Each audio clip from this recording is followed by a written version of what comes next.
what's the Sedra this morning is Bo, right? Um, and what do we have in Bo? Anybody have any sense of it? The last three plagues and the establishing of the Jewish calendar, the Hebrew calendar. Okay. Okay. And Passover, A lot of Passover stuff. a lot of Passover stuff. Yep. Yep. In fact, a number of things. Give a couple of the verses that are used for the four children in the Haggadah from this Sedra. I mean, Passover and the Exodus narrative obviously are intertwined, right? So we have all of that material as well. Last three plagues. What are the last three? Locust, darkness, firstborn. and Slaying of the firstborn. firstborn. Right. Right. So, There's Rabbi, that. Yeah, go ahead, David. so, and I only know this because it came up on an earlier Zoom. So the title of the Parsha is Bo, and the English translates it as go, but somebody said it doesn't mean go, it means come. And does that make a difference? Yeah, it's sort of like in English, we might say you wouldn't say it often, but you might say, I came to the place and visited. It's a little awkward in English, but you can say that. And same as saying I went there. Okay. It's sort of this. It is a little weird. It's a little weird.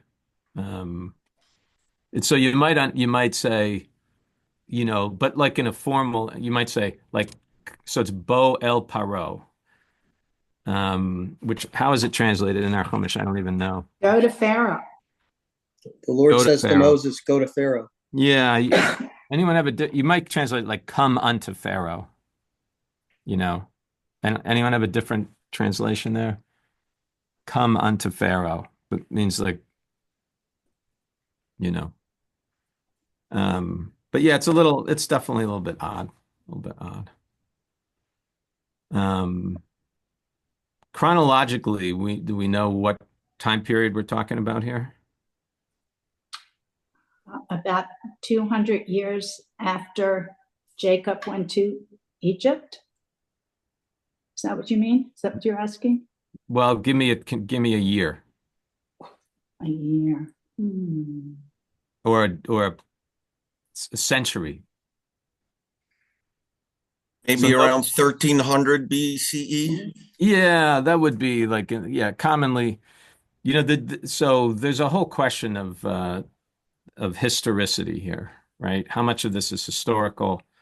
How much of it is mythic? How much of it is a kind of combination of myth and history? It's very hard to know. There are a few historical hints in the text. It says right in the text that the Israelites are building what Egyptian cities? Ramses. Ramses and Pithom, right? Those were built under Ramses the second, Pharaoh Ramses the second. So dating that, you'd get to around the year 1250, something before the Common Era. That's before the Common Era. Is that historically accurate? Is that a memory that the author sort of dropped into the text? There's really no way to know.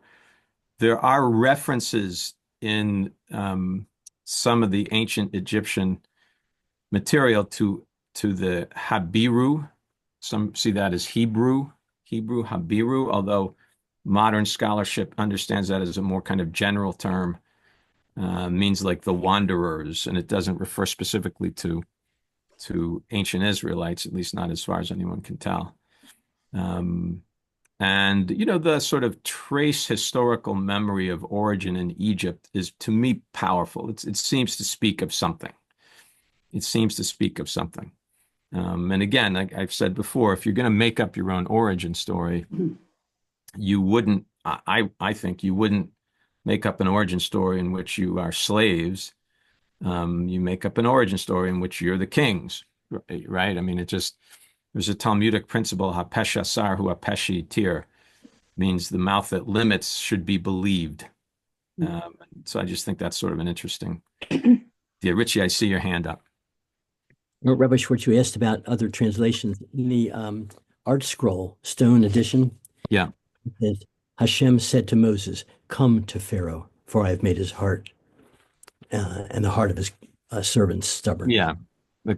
Come unto Pharaoh or something. Yeah. Yeah.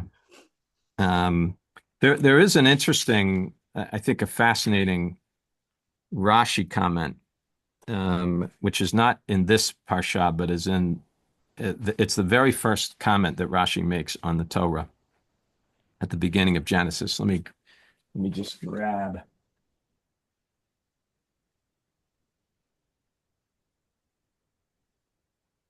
So this is a Mikrot Gedolot, right? Classic Torah commentary. The way this works is you have the text of the Torah in the middle,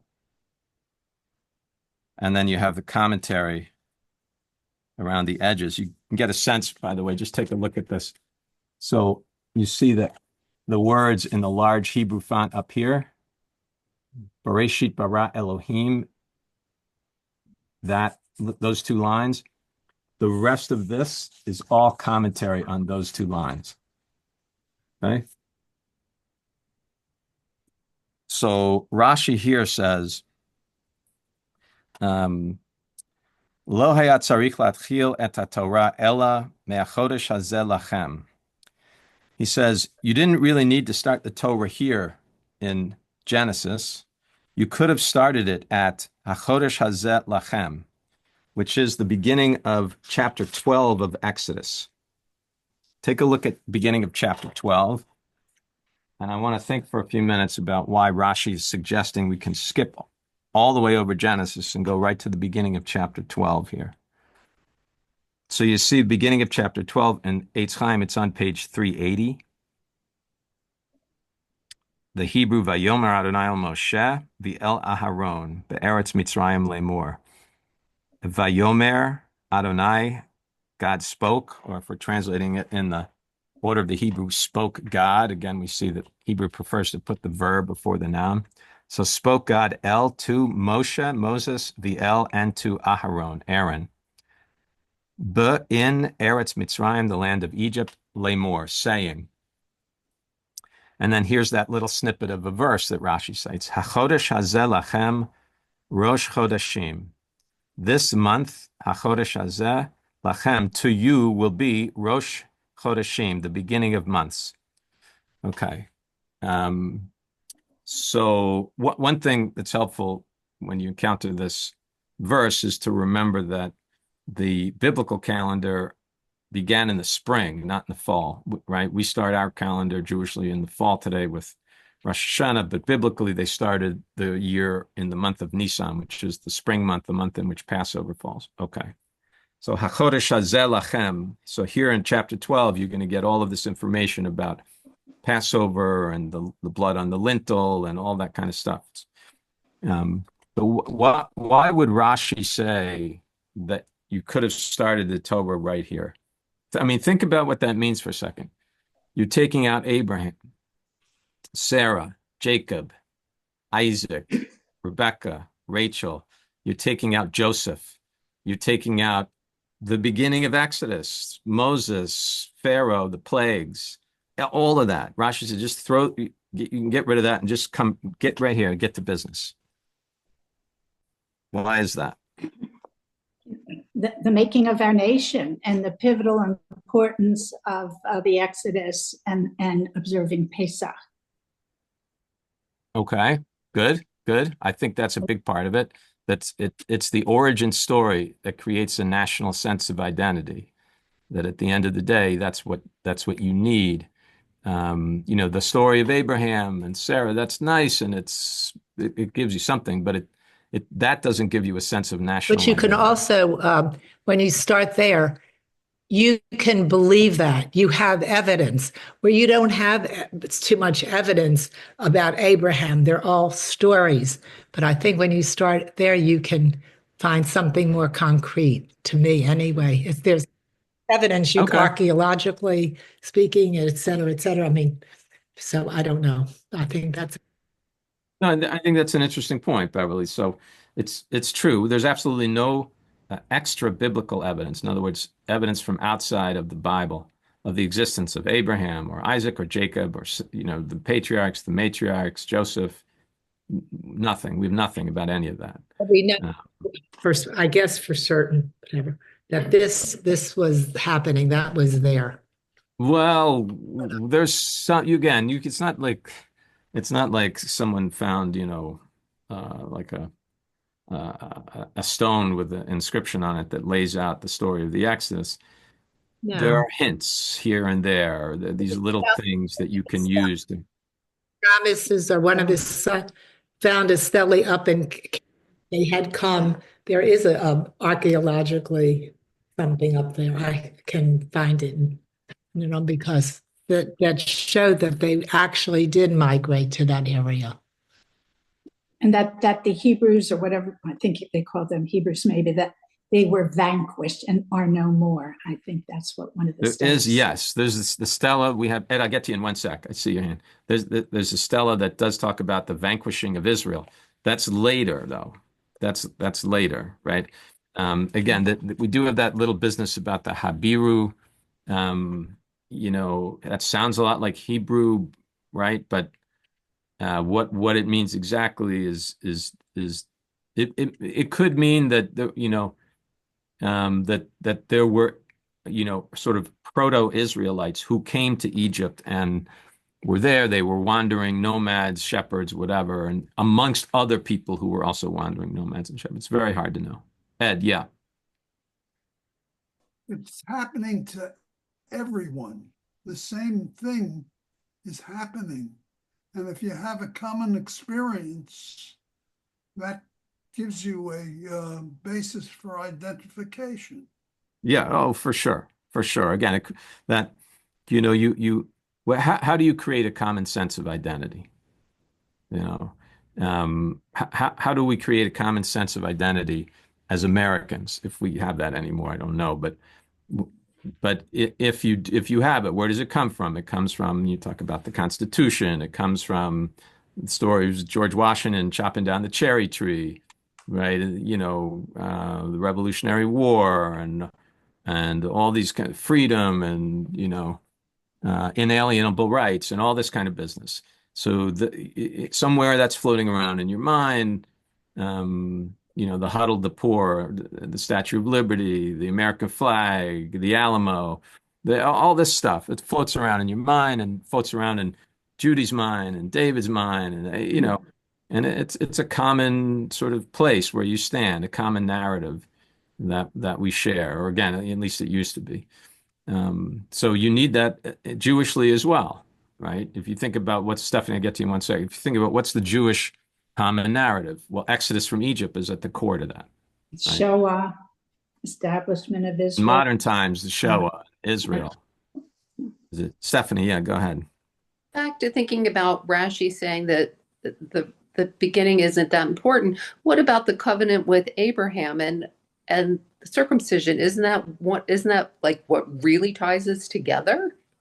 I mean, isn't that huge in who we are? So I think Rashi is suggesting that the Abraham covenant is really with Abraham and Abraham's family. I mean, there's a sense in Genesis that it's carried forward, but there is a covenant made with the whole nation here in Exodus. That's different. That's different. And one of the ways you can understand, you can understand Genesis as being about sort of individual families and maybe the first Jews, but you can understand Exodus about God entering into relationship with Israel. That's not what Genesis is about. Israel doesn't exist yet in Genesis, but Israel comes into being in Exodus, and when Israel comes into being, God enters into a covenantal relationship with Israel.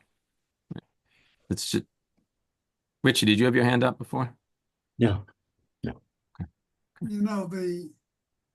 The business of making a new calendar and getting everything started on a new scale, requiring everybody to be circumcised,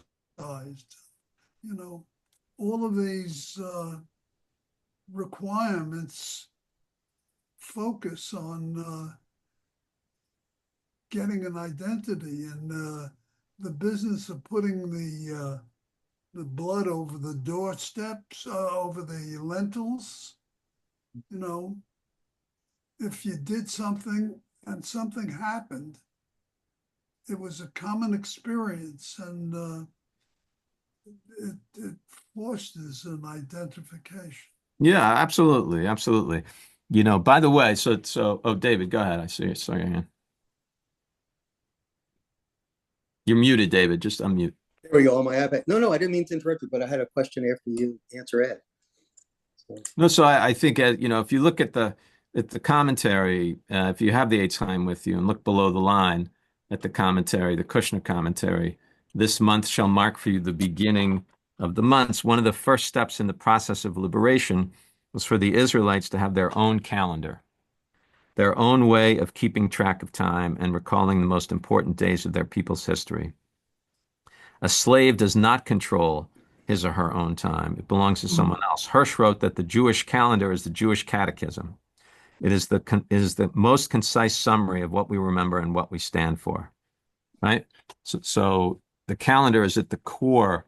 When you share time, it's one of the most powerful things. It's Shabbat here, it's Shabbat in Jerusalem, it's Shabbat in LA, it's Shabbat wherever, and Jews know that. It's Pesach all over wherever Jews are, they're sit down at a Seder table. They share that time as sacred time. And that creates national identity, national context. You share a national sense of who you are, where you've come from, and potentially where you should be going. Judy, yeah, and then we'll get to David. Thank you, Rabbi. I appreciate that it brings unity. It causes us to feel like one. But at the same time, it seems like another way to just separate us a little bit more from everybody else. We have our calendar, you have yours. We have our diet, you have yours. So it sort of doesn't make us better at all, but makes us different. Oh yeah, for sure. I mean, the tradition is. I like how you phrase that, Judy, too.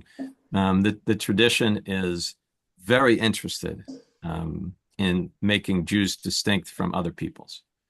And you have to have your own calendar.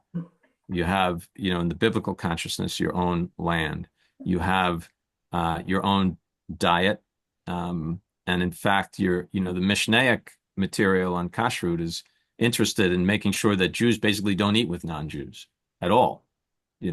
So it certainly that's something. It's a tension in the tradition between that sense of Jewish particularity, and also the tradition's understanding over time that if God is God of all, that Judaism has to be invested in an idea of universalism as well. And there's an inherent tension there. David, yeah, you've been waiting.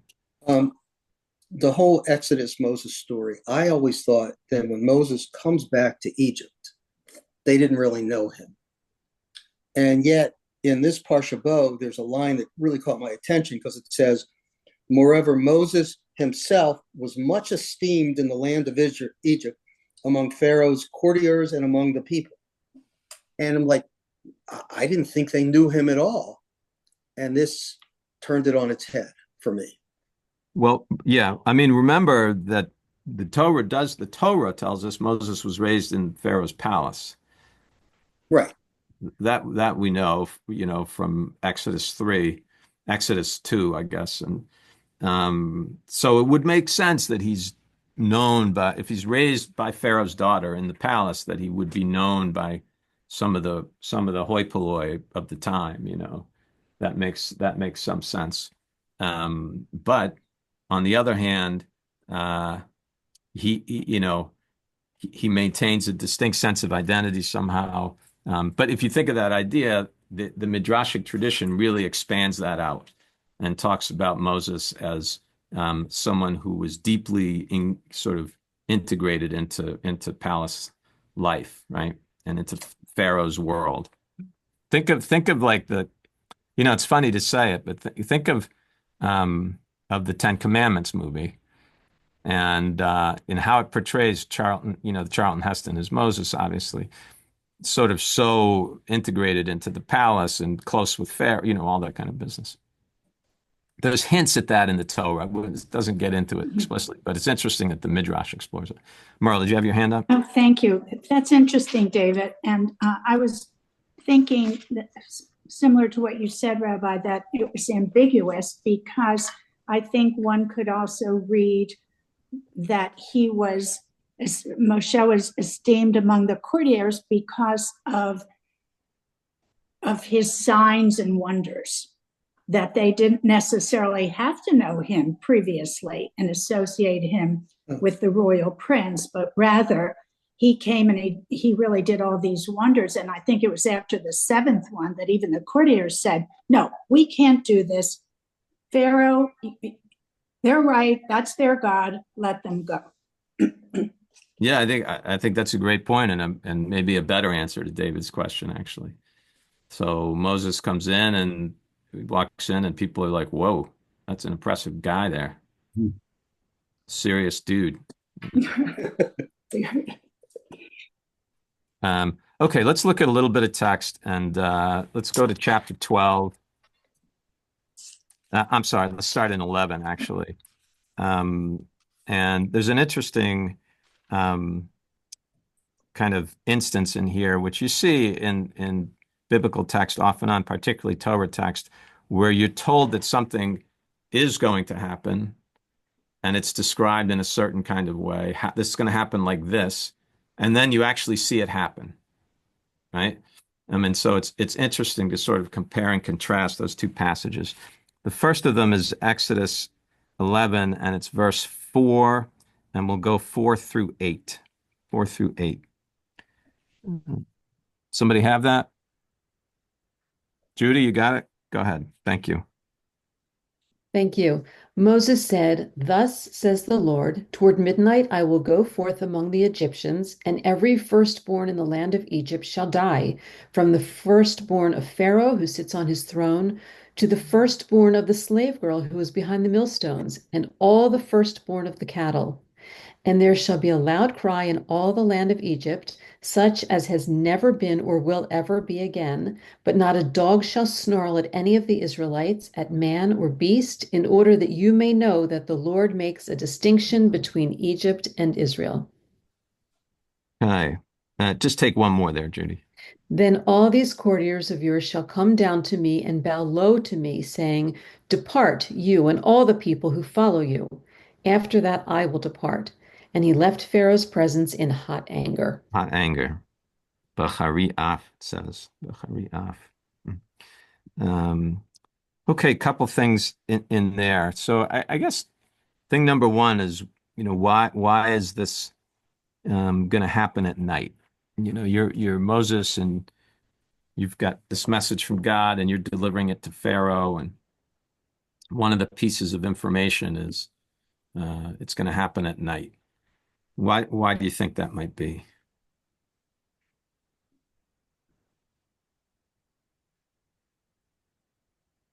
In some ways, you could argue it would be more impressive. Do it in the middle of the day. Yeah, it's scary at night, though. Ah, okay. So I think that's one thing, that it at night it increases the sense of dread. What did you just like the cold? Yeah, the cold.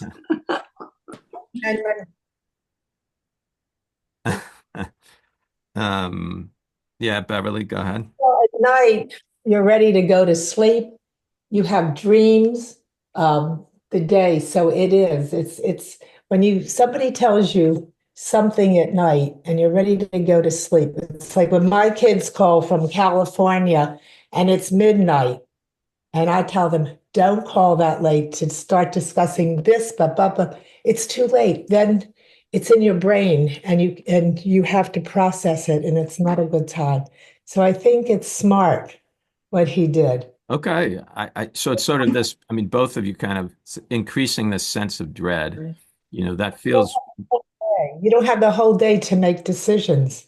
It's already late. So I think that's absolutely a piece of it. And Patty put something into the chat. Patty, what did you write in the chat? You can't talk? She's on her phone. So Patty wrote in the chat that at night everyone's home, and I think there's something to that actually. It's a little weird. It's one of these odd things, but it is connected to where, who is when this event. So the Israelites are told, be in your homes, and you'll be safe there if you have the blood on the lintel. But you have to be in the home. Like, don't be wandering around the street.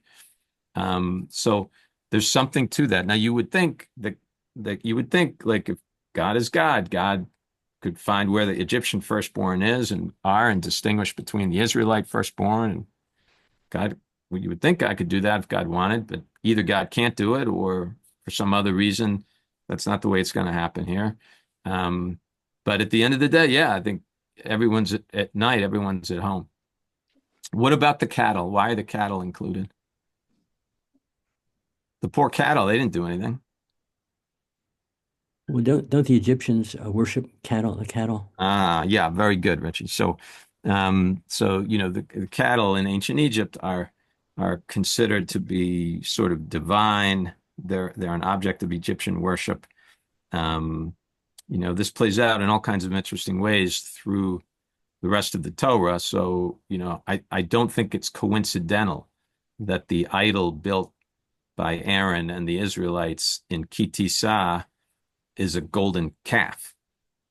They didn't build a golden gorilla or a golden llama. You know what I mean? They built a golden calf. And I think that's intentional. I think it's a reflection of the Egyptian worship of cattle. It also makes it interesting that we wear tefillin, and not all tefillin, but many tefillin, particularly larger tefillin, gasot, are made from the leather from a cow. Merle, yeah, I see your hand. Thank you. A secondary or tertiary reason about the cattle, I think, is that probably there were very few cattle remaining after, the animals, and then the boils, the cattle disease. So they're to be venerated, and there are very few left. So God's saying, Dafka, even your cattle, which would be a very depleted number at that point. Okay, right. Another thing in here, let's look at the Hebrew in, where is it? Look at verse 6, the beginning of verse 6 in the Hebrew. V'hayita tzaka gedola b'chol eretz Mitzrayim. So v'hayita, and there was. What's tzaka? Anybody know? Shout, cry. Yeah, cry. Gedola. Big. So there's a big cry, b'chol eretz Mitzrayim. Excuse me, throughout the entire land of Egypt. Okay. Like poetic justice. How do you see that, Merle? What do you mean by that? Because the cry of the Hebrew slaves, when God heard the cry of the Hebrew slaves, that it was great. Okay. So this is kind of like payback. Okay, no doubt about it. So take a look back at Exodus 3 and verse 7.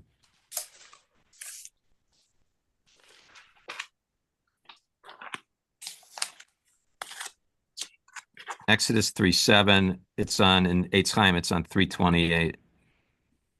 So the Hebrew again. Vayomer Adonai, God said, Ra'o ra'iti, I have surely seen. When you see the repetition of the verb, the twofold repetition of the verb, it's a way of sort of reinforcing the word or putting an exclamation point. It's interesting, the translation. I have marked well, right? What is? I've marked well.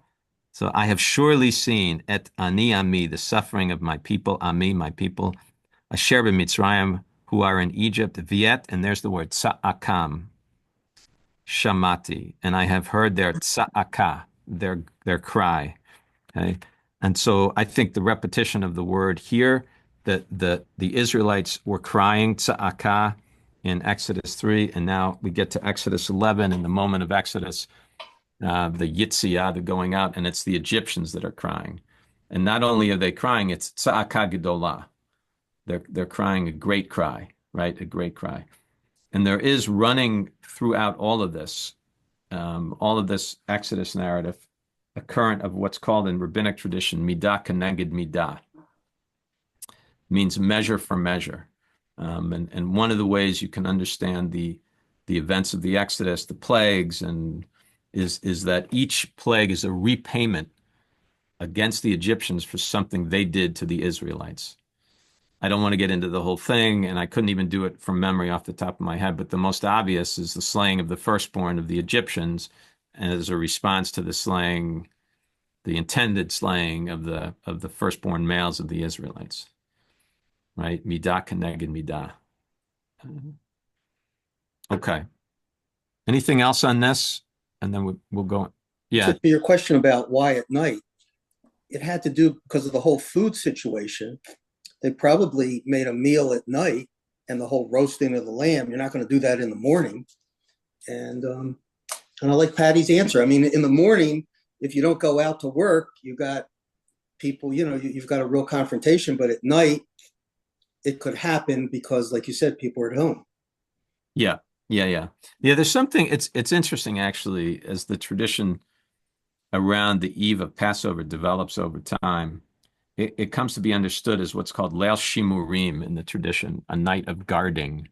And there are a couple of fascinating, to me anyway, liturgical changes that come into play on the night of Passover when it coincides with Shabbat. Nothing we need to get into. But there's a sense almost like magical. There's some sort of magical protective thing, going on for the Israelites that night. Merle, I saw your hand. Then Richie will go to you. Oh, thank you, Rabbi. I don't recall whether I read it, what I'm about to say, in Eitz Chaim or someplace else, but I thought it was a really interesting observation that why did we tarry last minute and have unrisen, bread? Right. When we knew we were given notice and we could have made the preparation. And the speculation is that the Israelites still lacked faith in God. They still lacked faith that God actually was the agent and had the agency to pull this off. So they really didn't hustle. They didn't spend the day preparing. That last minute, they had to scoot out of there.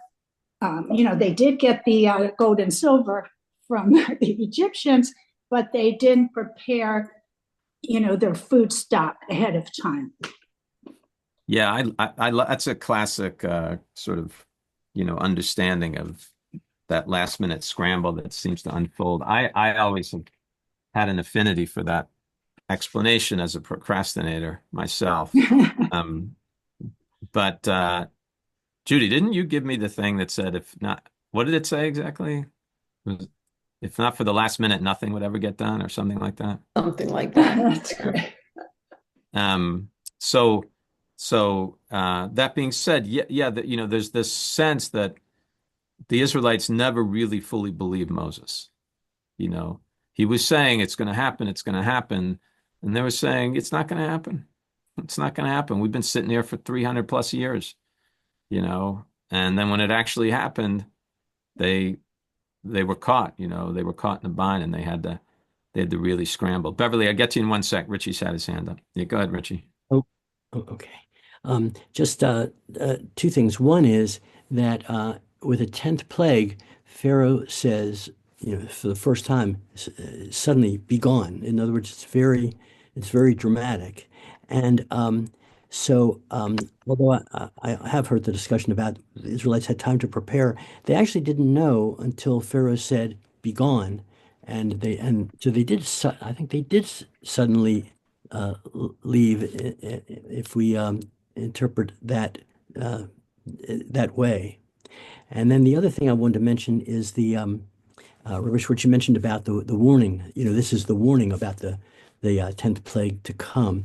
And just to mention that I have an old note that says that all the plagues had a warning except for 3 of them, number 3, number 6, and number 9.